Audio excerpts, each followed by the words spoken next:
Desde el 2008 los mexicanos vivimos la peor crisis económica de nuestra historia y, consecuentemente, las fuentes de los ingresos para las finanzas públicas, recaudación, turismo y venta de petróleo se vieron muy disminuidas.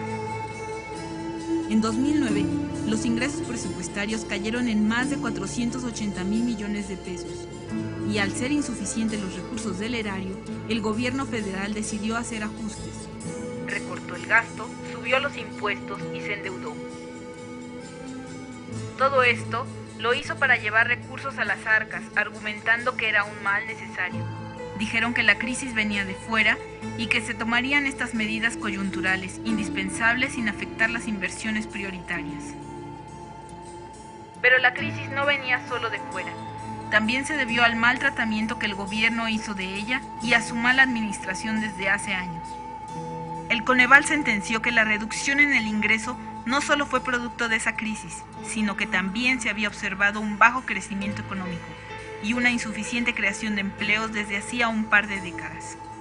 Banamex declaró que la caída de los ingresos fiscales había sido producto de la falta de prudencia administrativa de los gobiernos previos. El incremento de la deuda ya venía multiplicándose en los últimos años de gobiernos panistas, aumentando en 168% desde la entrada de Fox.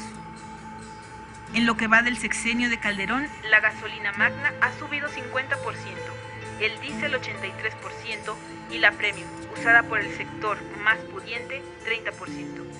Y cuando el gobierno afirmó que gastaría en lo prioritario sin descuidar los sectores estratégicos y a los más necesitados, uno se pregunta qué prioridades tendrá el gobierno, puesto que 30% de la población más rica del país recibe 65% de los subsidios a la gasolina.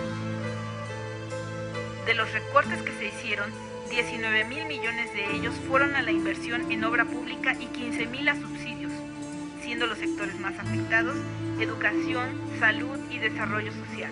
El Senado se obsequió unas nuevas oficinas de alta tecnología con un costo de más de 2,500 millones de pesos, 50% más de lo que se había asegurado que costaría. El gobierno encargó construir la Estela de Luz, un adorno conmemorativo del bicentenario que costó más de 1,000 millones de pesos, que inicialmente dijeron costaría solo 200 millones. Se realizaron una serie de obras y eventos para festejar el bicentenario, los cuales suman más de 4,600 millones.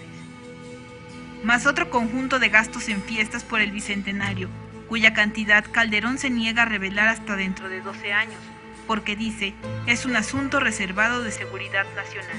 Pero eso no es todo. Análisis recientes revelaron que el gobierno de Peña Nieto multiplicó el gasto en publicidad en 1,300% entre 2005 y 2010, y el gobierno de Calderón no se quedó atrás, gastando en este rubro más de 21,000 millones de pesos en 5 años de gobierno, un cuarto de lo que le recortaron al presupuesto del 2009. Solo en saber qué tan popular era, Calderón se gastó 160 millones de pesos en un estudio.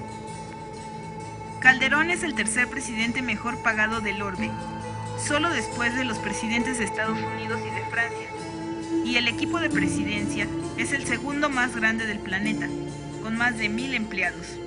En los últimos 2 años, el presupuesto en servicios personales del equipo del presidente se incrementó en 30%.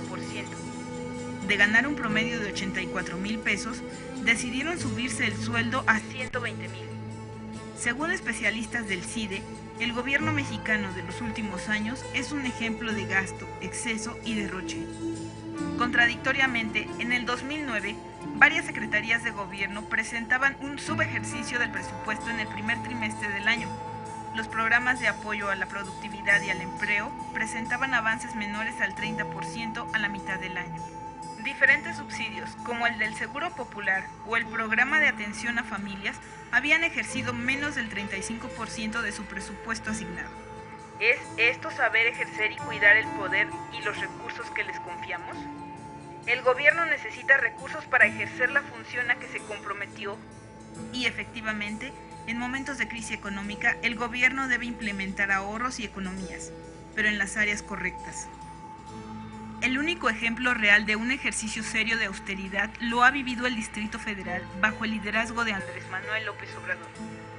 En el 2003, siendo AMLO jefe de gobierno del DF, decretó que para el gobierno de la capital habría topes salariales en los funcionarios, empezando por él mismo. No se autorizarían bonos o percepciones extraordinarias a funcionarios.